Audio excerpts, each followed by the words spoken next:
नमस्कार साथियों। आईसीटी वाले पार्ट में हम लोग हार्डवेयर के बारे में डिस्कस कर रहे थे और इस हार्डवेयर वाले पार्ट में अभी तक हमने तीन प्रमुख हार्डवेयर के बारे में चर्चा की थी। तो आज की क्लास में हम अगले टॉपिक पे डिस्कस करने वाले हैं और ये जो अगला टॉपिक आपका यहाँ पर आता है उस टॉपिक का नाम आता है मेमोरी। देखिए, प्रत्येक एग्जाम में मेमोरी के संदर्भ में कोई ना कोई सवाल जरूर पूछा जाता है कि मेमोरी क्या होती है, किसी भी मेमोरी को कैसे परिभाषित कर सकते हैं। तो यहाँ पे आज की क्लास के अंदर हम चर्चा करने वाले हैं जिस पार्ट की, जिसे क्या कहते हैं, मेमोरी कहते हैं। तो ये जिस तरह से मानव के लिए मेमोरी किसी वस्तु या फिर हम कह सकते हैं एक आवश्यक तत्व है कि आज हमें याद रहता है, वो किसकी वजह से, मेमोरी की वजह से। तो ये समान रूप से कंप्यूटर के पास में भी एक स्थान होता है जिसका उपयोग किसी भी डेटा या सूचना को वो स्थायी या अस्थायी रूप से संग्रहण करने की बात करता है और इस स्थान को जिस नाम से जाना जाता है उसे हम क्या कहते हैं, मेमोरी कहते हैं। तो यहाँ पे मेमोरी क्या होती है, सबसे पहले मेमोरी लिख लेते हैं। मेमोरी मेमोरी एक कंप्यूटर का वह स्थान होता है जिसका उपयोग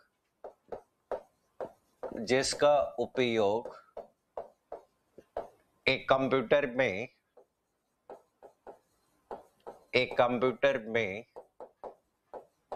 डेटा एवं सूचनाओं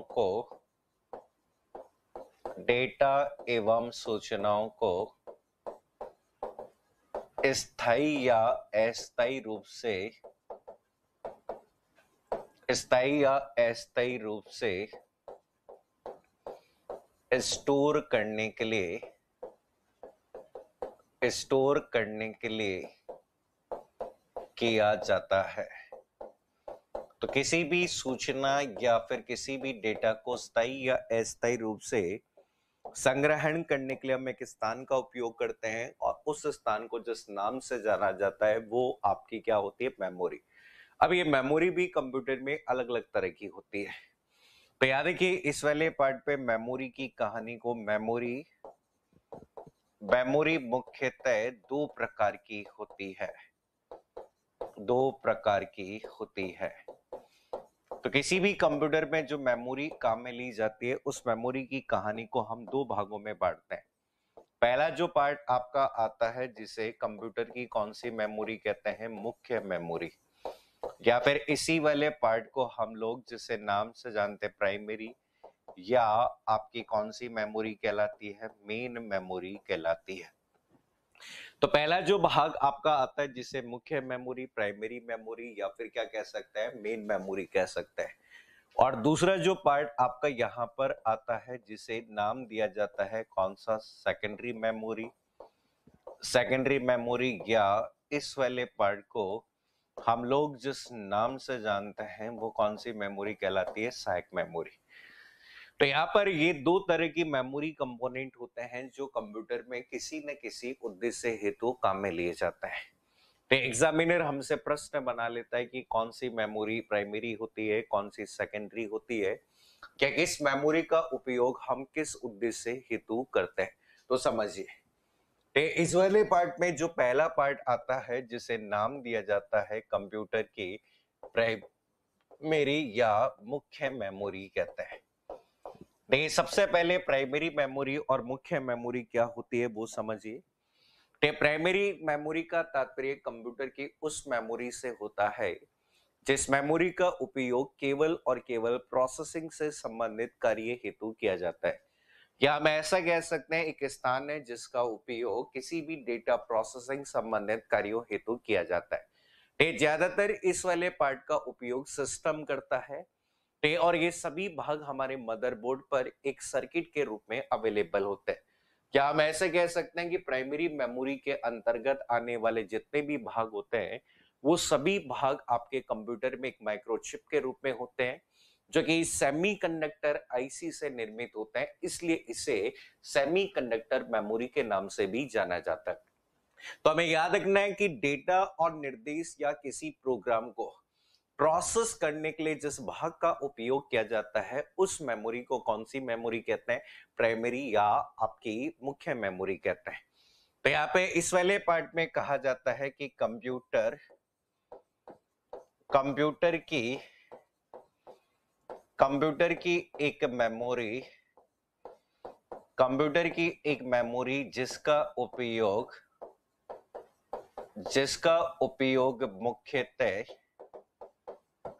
जिसका उपयोग मुख्यतः प्रोसेसिंग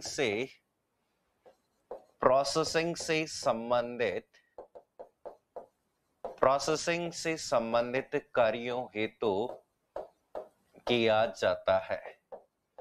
तो कंप्यूटर की कोई भी जो मेमोरी होती है, जिस मेमोरी का उपयोग आप किसी भी प्रोसेसिंग से संबंधित कार्य हेतु करते हैं, उस मेमोरी को कंप्यूटर में कौन सी कहते हैं? Primary memory. तो याद रखना, एक और पॉइंट हमें याद रखना है कि प्राइमरी मेमोरी को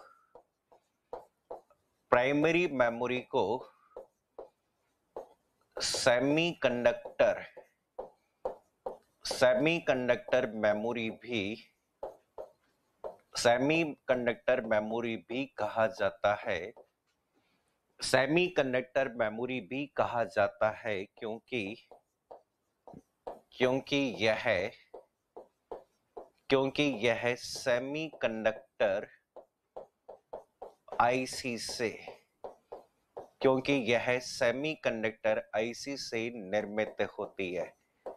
तो ये जो मेमोरी हम काम में लेते हैं, इस मेमोरी की जब भी बात की जाए तो ये मेमोरी आपकी कैसी मेमोरी होती है? ये जो मेमोरी हम काम में ले रहे हैं, ये मेमोरी आपकी कंप्यूटर की मुख्य मेमोरी या प्राइमरी मेमोरी जो है आईसी से निर्मित होती है, और आईसी से निर्मित होने की वजह से इसे कंप्यूटर की कौन सी? सेमीकंडक्टर मेमोरी कहते हैं। तो ये जो मेमोरी हम काम में लेते हैं, यहां पर याद रखिए ये भी दो प्रकार की होती है। प्राइमरी मेमोरी मुख्यतः दो प्रकार की होती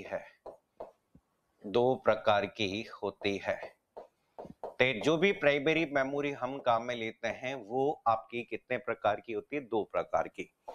तो यहाँ पे समझना है, पहली जो मेमोरी काम में ली जाती है उस मेमोरी को नाम दिया जाता है रैम, और रैम का पूरा जो नाम होता है जिसे हम कहते हैं कौन सी मेमोरी?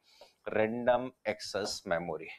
और दूसरा जो पार्ट आपका यहाँ पर काम आता है जिसे रोम, और रोम का पूरा जो नाम होता है जिसे नाम दिया जाता है कौन सी? Read only memory. देखिए प्राइमरी मेमोरी वाले पार्ट की जब भी बात करेंगे तो इसे दो पार्ट में डिवाइड किया गया है। पहला पार्ट आता है जिसे रैम कहते हैं, और दूसरा पार्ट आता है जो कि कौन सा कहलाता है? रोम कहलाता है। तो एग्जाम में रैम और रोम के बारे में भी प्रश्न पूछे जाते हैं कि ये मेमोरी कंपोनेंट कैसे काम आते हैं। तो याद है कि कंप्यूटर में ये जो दोनों को ही हम एक चार्ट से समझ लेते हैं। तो ये जो प्राइमरी मेमोरी वाला पार्ट है, इस मेमोरी की कहानी को दो भागों में बांटा जाता है। सर ये कैसे? देखो समझो कि यहाँ पर इस वाले पार्ट में पहला जो पार्ट आपका दिया गया है जिसे रैम, और रैम की कहानी को हम जिस नाम से जानते हैं जिसे कौन सी मेमोरी कहते हैं? Random access memory. और इस वाले पार्ट को जिस नाम से जाना जाता है रोम, और रोम का मतलब होता है जिसे हम क्या कहते हैं? रीड ओनली मेमोरी कहते हैं। तो एग्जाम में देखो इन दोनों के बारे में कुछ बेसिक सवाल हमसे पूछे जाते हैं कि कौन सा प्रकार है और किस प्रकार को हम क्यों काम में लेते हैं। देखिए रैम कंप्यूटर का वह स्थान होता है जहां प्रोसेस किए गए डेटा को सबसे पहले लोड किया जाता है। मतलब सीपीयू अगर कोई भी गणना करना चाहे तो जिस भाग में जाकर डेटा सबसे पहले लोड होता है उस वाले पार्ट को हम क्या कहते हैं? रैम कहते हैं। तो यहाँ पे कहा जाता है कि वह मेमोरी जहां सीपीयू द्वारा प्रोसेस किए जाने वाले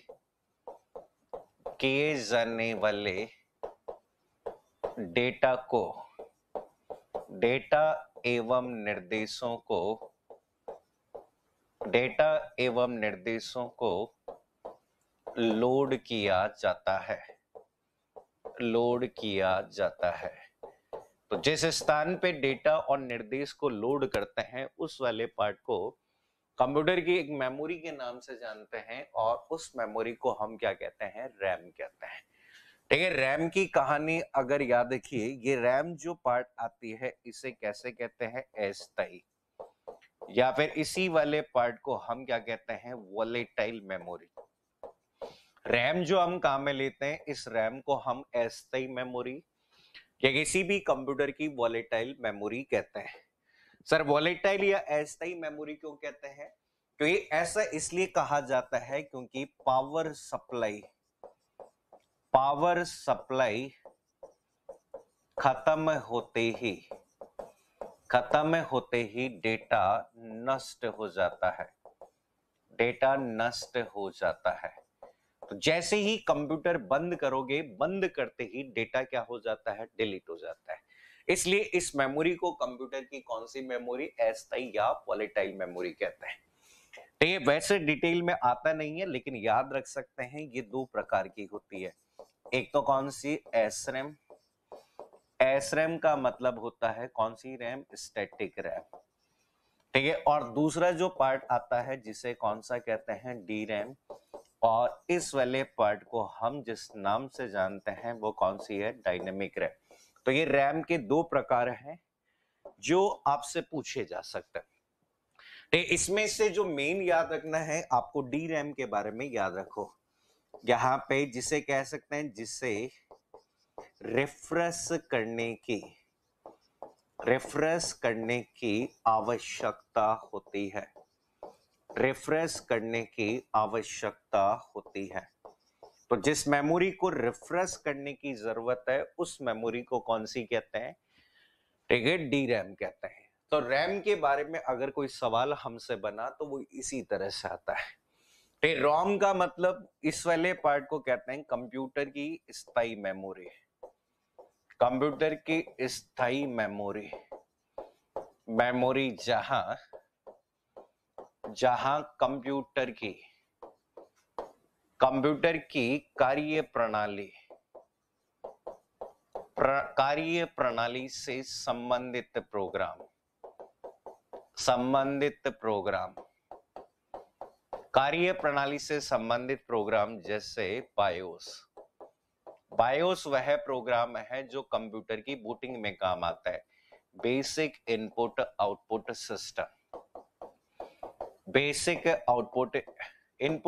सिस्टम तथा फर्मवेयर होते हैं। तो किसी भी निर्माता द्वारा एक डिवाइस का निर्माण करते समय कुछ प्रोग्राम लिखे जाते हैं, और ये निर्माता द्वारा लिखे जाने वाले प्रोग्राम एक मेमोरी में लिख दिए जाते हैं जिसे कौन सा कहते हैं, रोम कहते हैं। ये रोम कंप्यूटर की कैसी मेमोरी, स्थायी मेमोरी होती है ये, या इसी वाले पार्ट को जिस नाम से जाना जाता है जिसे हम कहते हैं नॉन वोलेटाइल मेमोरी। ये जो मेमोरी हम काम में लेते हैं वो एक प्रकार की कैसी है, नॉन वोलेटाइल। इसका डेटा पावर सप्लाई के खत्म होने के बाद क्या नहीं होता है, नष्ट नहीं होता है, जैसा है वैसा ही। ये वैसे आपका आता नहीं है लेकिन याद रख सकते हैं, प्रकार तीन प्रकार की है। जैसे पीरोम, ठीक है, पीरोम का मतलब होता है कौन सी होगी, प्रोग्रामेबल रीड ओनली मेमोरी। ठीक है, दूसरा जो पार्ट आता है जिसे क्या कहते हैं, ईपीरोम। ई का मतलब यहां पर क्या आ गया, erasable programmable read only memory. तीसरा जो पार्ट आता है जिसे क्या कहते हैं, डबल ईपी रोम। ठीक है, डबल ईपी रोम। इस वाले पार्ट को हम क्या कहते हैं, electrically erasable programmable read only memory. तो यहाँ पे ये तीन प्रकार की रोम आपकी काम आती है, जिसमें पीरोम, ईपीरोम और कौन सी होती है, डबल ईपीरोम। तो पीरोम में अगर बात करें, आपका कहा जाता है कि बदलाव नहीं होता है। एक बार प्रोग्राम लिख दो और एक बार प्रोग्राम लिखने के बाद जिसमें कभी भी कोई भी चेंज संभव नहीं है, वो कौन सा है, पीरोम। यहां कहा जाता है कि पैराबैंगनी किरणों का उपयोग इस वाली रोम के अंदर पैराबैंगनी अल्ट्रावायलेट रेज का उपयोग करके आप चाहें तो चेंज कर सकते हैं। और यहां पर कह सकते हैं विद्युत तरंगों का उपयोग इस वाले पार्ट में मिटाने के लिए जिस तरंगों का उपयोग करते हैं वो कौन सा है? विद्युत तरंग। तो इतना डेप्थ में इस लेवल पे नहीं आता, लेकिन आप नाम चाहें तो याद रख सकते हैं। तो याद रखिए इस वाले पार्ट में आपकी प्राइमरी मेमोरी में ये जो मुख्य मेमोरी में आपके दो भाग आते हैं, एक तो कौन सा रैम आता है और जो दूसरा भाग हमारा काम में लिया जाता है उस वाले पार्ट को हम रोम कहते हैं। तो ऐसे प्रश्न आप लोगों से पूछे जाते हैं। तो एक मेमोरी का नाम आप लोग याद रखिए जिसके बारे में कई बार एग्जाम में क्वेश्चन आता है, जिसे हम जिस नाम से जानते हैं वो कौन सी होती है? Cache memory. देख कभी कभी आपके कैसे मेमोरी से संबंधित भी क्वेश्चंस पूछे जाते हैं। तो यहाँ पर ये मेमोरी क्या होती है वो समझो। तो आजकल जो रैम काम लेते हैं जिसे डी रैम कहते हैं, इसे बार बार रिफ्रेश करते हैं और जब बार बार रिफ्रेश करेंगे तो कंप्यूटर की प्रोसेसिंग थोड़ी धीमी हो जाती है। सीपीयू को दो काम करने पड़ते हैं। इसलिए बार बार उपयोग में लिए जाने वाले डेटा और निर्देशों को जल्दी जल्दी उपलब्ध कराने के लिए एक उच्च गति की मेमोरी होती है और उस मेमोरी को कैश मेमोरी कहते हैं। ये मेमोरी मुख्यतः सीपीयू और मुख्य मेमोरी के मध्य होती है, जिसका उपयोग बार बार उपयोग में लिए जाने वाले निर्देशों को जल्दी जल्दी उपलब्ध करवाने के लिए किया जाता है। तो याद रखिए, तो यहाँ पे कहा जाता है कि यह सीपीयू तथा मुख्य मेमोरी के मध्य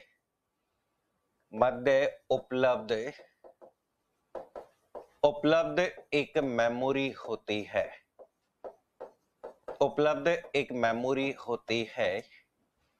मेमोरी होती है जिसका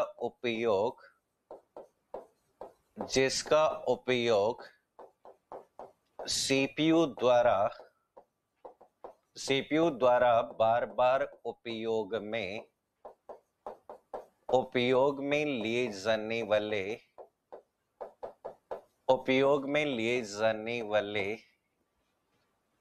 निर्देशों को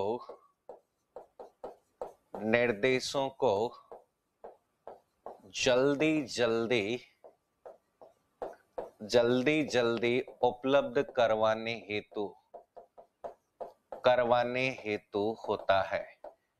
ये जो निर्देश आप जल्दी जल्दी देना चाहते हो, जिन्हें बार बार काम में लिया जाता है, तो याद रखिए बार बार उपयोग में लिए जाने वाले निर्देशों को बार बार उपयोग में लिए जाने वाले साथ में किसके बीच में है? सीपीयू और मुख्य मेमोरी के मध्य जो आपकी मेमोरी है वो ये मेमोरी होती है। तो एक और पॉइंट याद रखना है कि यह अस्थायी वॉलेटाइल होती है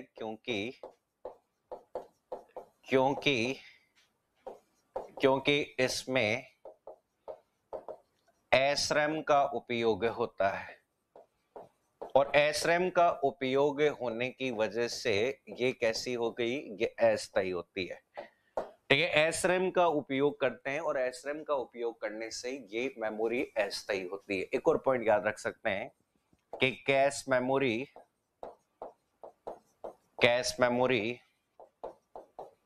लोकेलिटी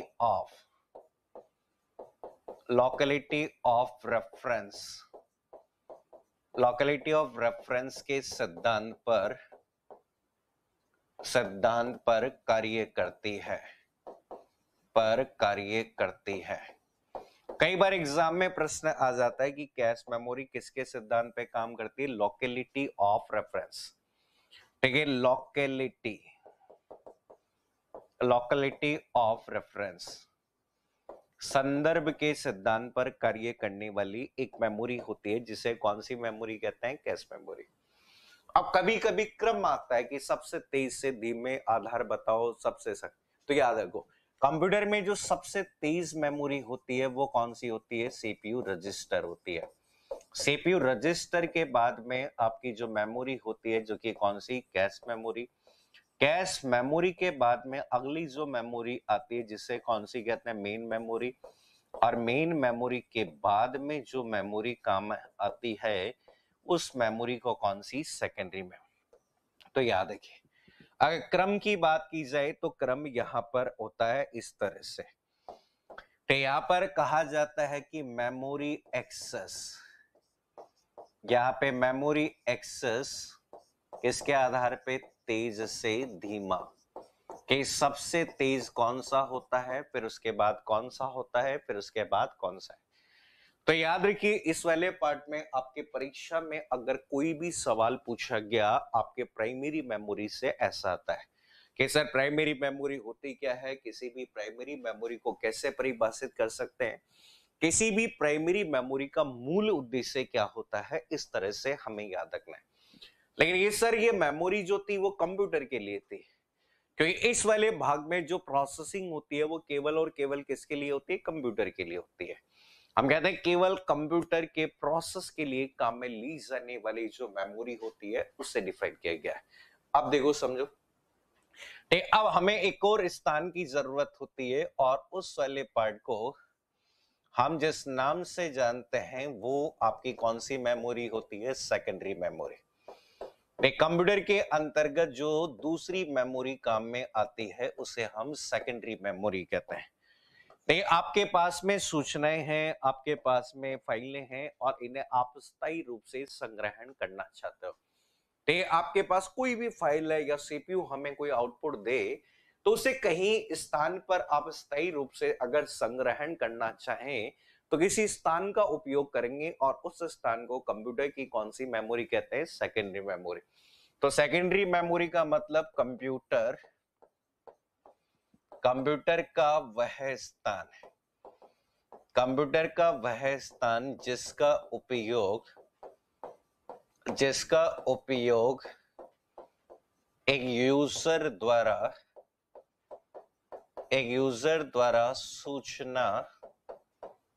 सूचना तथा फाइलों को स्थायी रूप से संग्रहण हेतु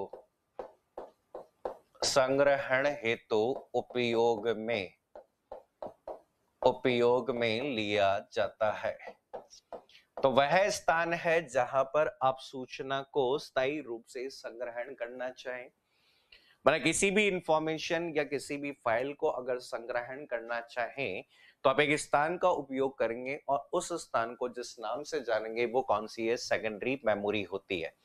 तो यहाँ पर इस वाले पार्ट में ये जो पार्ट आपका दिखाई दे रहा है ये आपका सेकेंडरी मेमोरी है।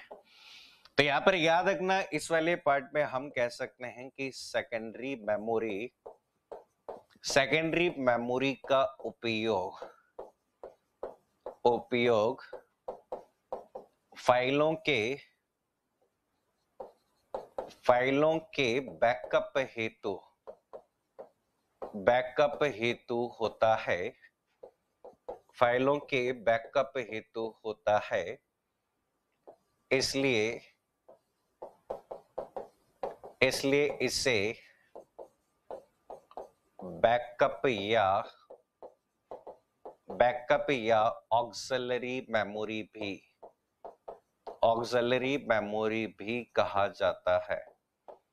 इसलिए इस वाले पार्ट को हम या तो बैकअप मेमोरी कहते हैं या क्या कहते हैं? ऑक्सिलरी मेमोरी भी कह सकते हैं। तो ये जो पार्ट आपका यहाँ पर यूज होता है वो हम डिफाइन करते हैं। अब कंप्यूटर में अलग अलग तरह की सेकेंडरी मेमोरी काम आती है जिसके बारे में उदाहरण के रूप में प्रश्न पूछे जा सकते हैं। तो याद रखिए कि किसी भी कंप्यूटर के अंतर्गत जो भी सेकेंडरी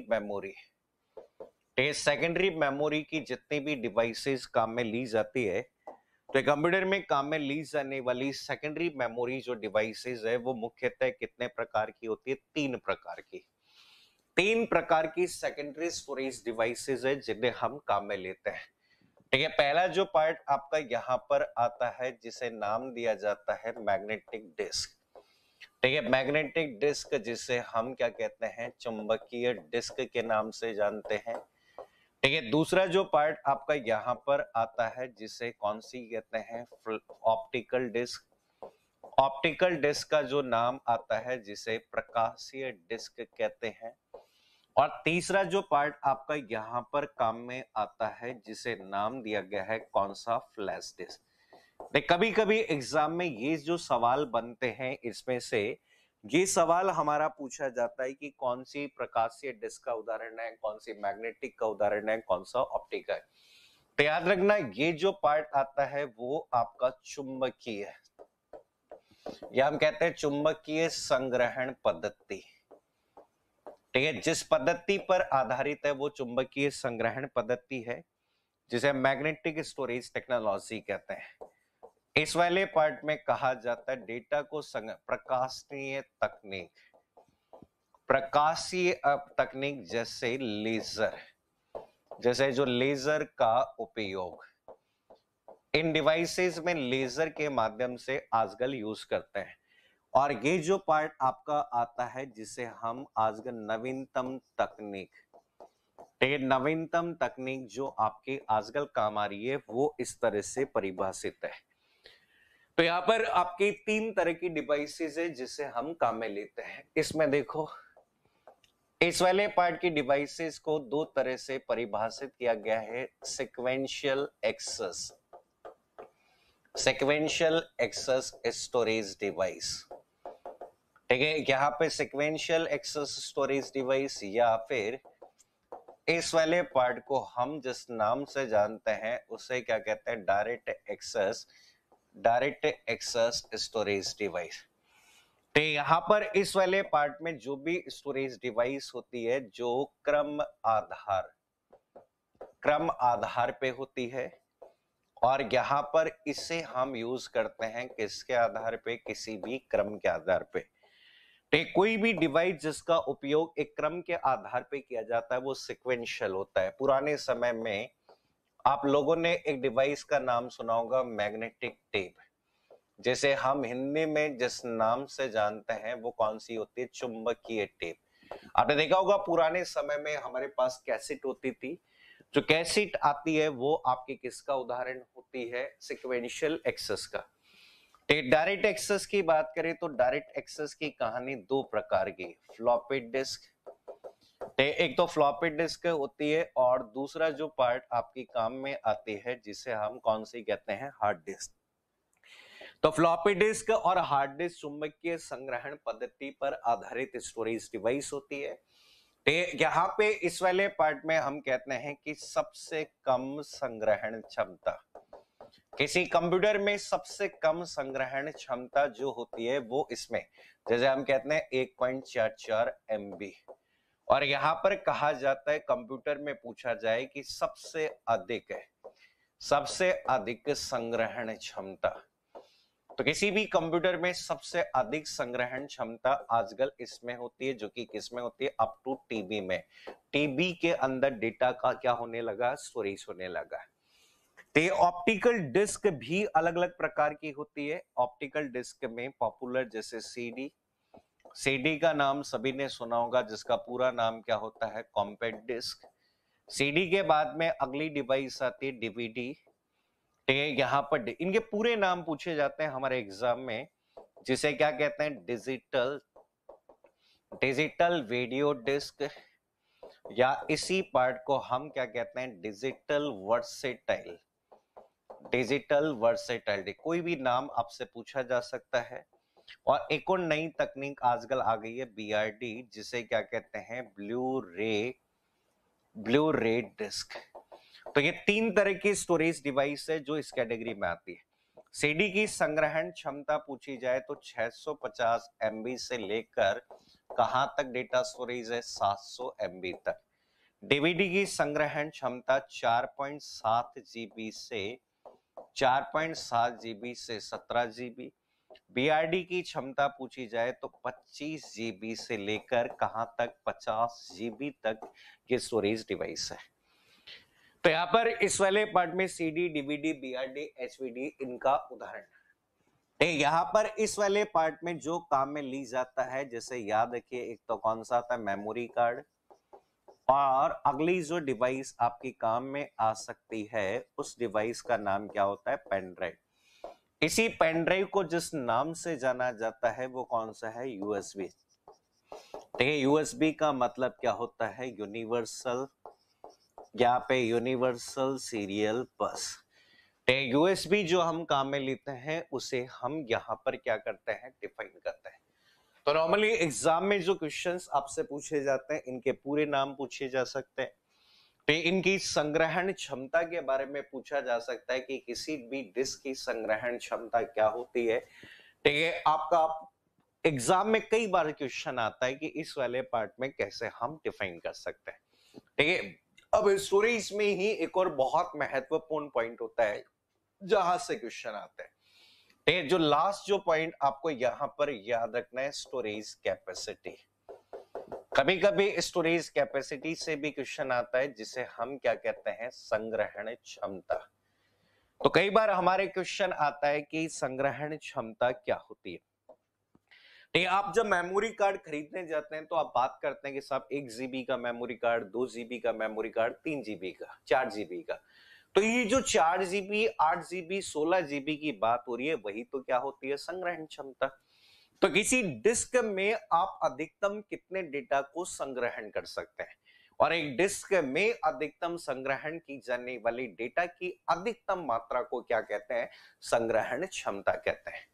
तो यहाँ पे कहा जाता है कि एक डिस्क में संग्रहण की जाने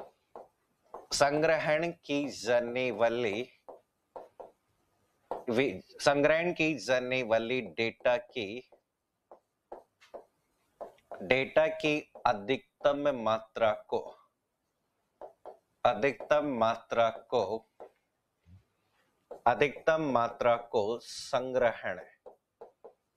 संग्रहण क्षमता कहा जाता है। तो किसी भी डिस्क में संग्रहण किए जाने वाले डेटा की अधिकतम मात्रा जो डेटा संग्रहण में की गई है उसे हम क्या कहते हैं, स्टोरेज कैपेसिटी कहते हैं। एक और पॉइंट अगर हम याद रखना चाहें तो यहाँ पे कहा जाता है कि कंप्यूटर मेमोरी में डेटा को बाइनरी अंकों 0 और 1 के आधार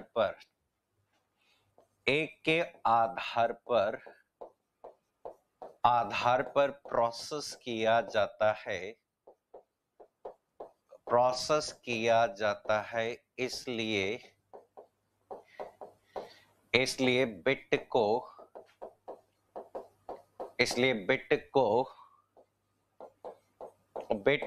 मेमोरी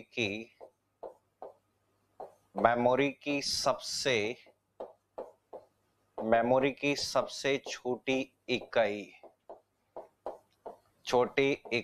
कहा जाता है। इसलिए जो बिट वाला पार्ट हम यूज करते हैं, इस वाले पार्ट को हम क्या कहते हैं, मेमोरी की सबसे छोटी इकाई। अब हमारे प्रश्न बन जाता है कि कौन सी सबसे छोटी इकाई है, कौन सी बड़ी इकाई है, किसमें सबसे अधिक संग्रहण करने की क्षमता है। तो इकाइयां हमें याद रखनी है। किसी कंप्यूटर में आपकी जैसे सबसे छोटी शुरुआत से शुरू करते हैं 4 बिट बराबर क्या होती है, 1 निब्बल। 4 बिट जो आती है उसे हम 1 निब्बल कहते हैं। 8 बिट जो होती है, 8 बिट मिलाकर किसको बनाती है, 1 बाइट को। 1024 आपकी बाइट्स जो होती है वो 1 KB के बराबर होती है, और KB का मतलब होता है किलोबाइट। 1024 KB बराबर होते हैं 1 MB के, और MB का मतलब क्या होता है, मेगाबाइट। 1024 MB बराबर होते हैं GB के, और GB का मतलब किससे होता है, गीगाबाइट। 1024 GB बराबर होता है 1 TB के, और टीबी का मतलब क्या होता है? टेराबाइट। 1024 टीबी बराबर होता है 1 पीबी। ठीक है, पीबी तो ये होता है किसके बराबर? पेटाबाइट के बराबर। 1024 जो पीबी बराबर होता है एक ईबी के, और ईबी का मतलब किसके होता है? एक्साबाइट। तो वैसे तो एग्जाम में एक्साबाइट तक क्वेश्चन आए, लेकिन आजकल इससे भी संबंधित पूछे गए हैं। 1024 ईबी बराबर होता है जेडबी। जेडबी का मतलब होता है जेटाबाइट। 1024 जो जेडबी बराबर होते हैं एक वाईबी। वाईबी का मतलब किसके बराबर होता है? योटाबाइट। 1024 जो वाईबी बराबर होता है एक बीबी, और बीबी का मतलब जिस पार्ट से होता है जिसे क्या कहते हैं? ब्रोंटोबाइट। 1024 ब्रोंटोबाइट बराबर 1 जीपीबी, और इस वाले पार्ट को जिस नाम से जाना जाता है जॉबाइट। तो एग्जामिनर देखो यहाँ पर आपसे डायरेक्ट क्वेश्चन आता है, 1 किलोबाइट बराबर क्या होता है, 1 मेगाबाइट बराबर क्या होता है, 1 टेराबाइट क्या होता है। तो क्रम याद रखिए कि सबसे छोटी इकाई बिट्स होती है, बिट्स के बाद बाइट होती है, बाइट के बाद केबी, केबी के बाद एमबी, एमबी के बाद जीबी, जीबी के बाद टीबी, टीबी के बाद पीबी, पीबी के बाद ईबी, ईबी के बाद जेडबी, जेडबी के बाद वाईबी। वाई भी छोटा होता है ब्रोंटोबाइट से, और ब्रोंटोबाइट भी छोटे होते हैं जीपीबी से। तो ये क्रम हमें याद रखना है कि एग्जामिनर हमसे प्रश्न पूछता है कि आपका सीक्वेंस बताइए। कि सीक्वेंस हमें याद रखने, बिट होता है, बाइट होता है, किलोबाइट होता है, मेगाबाइट होता है, फिर गीगाबाइट आपका यहाँ पे हो सकता है, टेराबाइट हो सकता है, पेटाबाइट हो सकता है, एक्साबाइट हो सकता है, फिर आपका जेटाबाइट, फिर यहाँ पे योटाबाइट, ब्रोंटोबाइट और जॉपबाइट। याद है कि जीबी जब आएगा तब गीगाबाइट, जीबी, जीबी का मतलब गीगाबाइट है, और जीपीबी उसका मतलब क्या होता है? जॉपबाइट होता है। तो एग्जाम में यहाँ पर इस वाले पार्ट में जो प्रश्न पूछे जाते हैं वो इसी तरह से आपके आते हैं। ठीक, लास्ट में एक पॉइंट और याद रख लो, ठीक है, जिसे जिस नाम से जाना जाता है जिसे कंप्यूटर कोड कहते हैं। तो कभी कभी प्रश्न पूछे जाते हैं इनके बारे में, पूरा नाम पूछा जाता है, ज्यादातर क्वेश्चन आते हैं पूरे नाम के। तो हम जो भी डेटा आप इनपुट करते हैं उसे मेमोरी में प्रदर्शित करने का जो तरीका होता है उसे हम क्या कहते हैं? Computer code. तो यहाँ पे कहा जाता है कि यूजर द्वारा इनपुट किए गए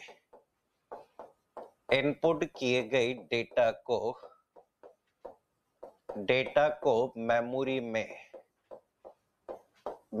में प्रदर्शित करने, रिप्रेजेंटेशन प्रदर्शित करने की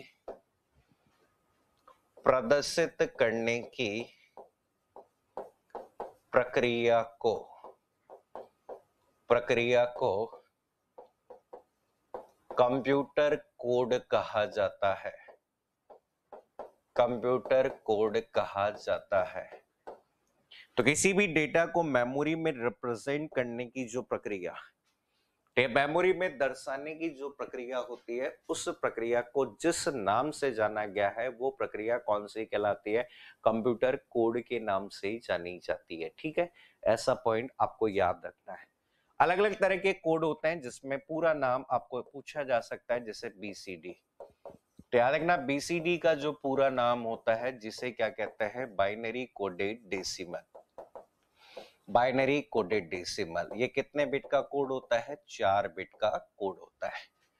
ठीक है, दूसरा जो पार्ट आता है जिसे EBCDIC कहते हैं, इस वाले पार्ट को हम कहते हैं extended binary coded decimal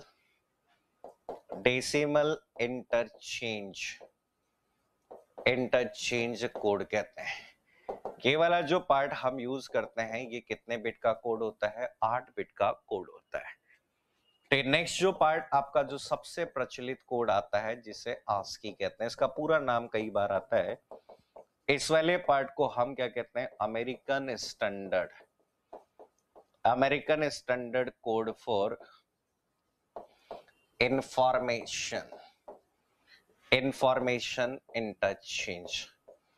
American standard code for information interchange, ये वाला कोड आता है जो कितने बिट का है, 7 बिट का कोड।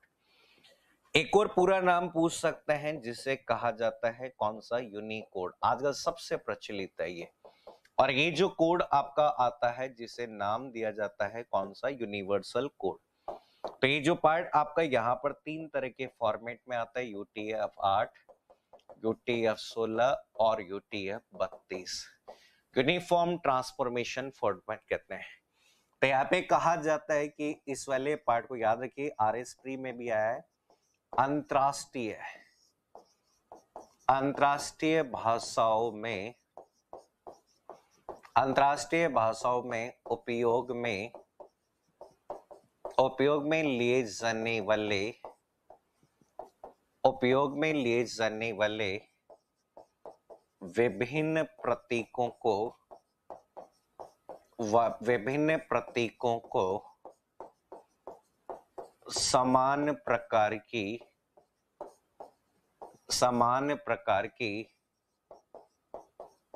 कोडिंग प्रणाली प्रदान करना। तो सभी प्रकार के जो पार्ट आते हैं उसमें अलग अलग सिंबल्स होते हैं, उनको एक तरह की कोडिंग देना। तो 4 तरह के कोड है, BCD, ABC, DIC, ASCII code और यूनिकोड।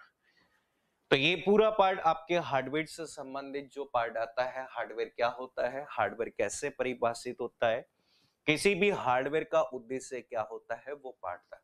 इतना आप लोग याद करिए, रिवीजन करिए। नेक्स्ट क्लास में हम डिस्कस करेंगे कि सॉफ्टवेयर क्या होता है और किसी भी कंप्यूटर में कौन कौन से सॉफ्टवेयर और किस सॉफ्टवेयर का उपयोग कैसे करते हैं। आज के लिए इतना ही। Thank you so much, take care.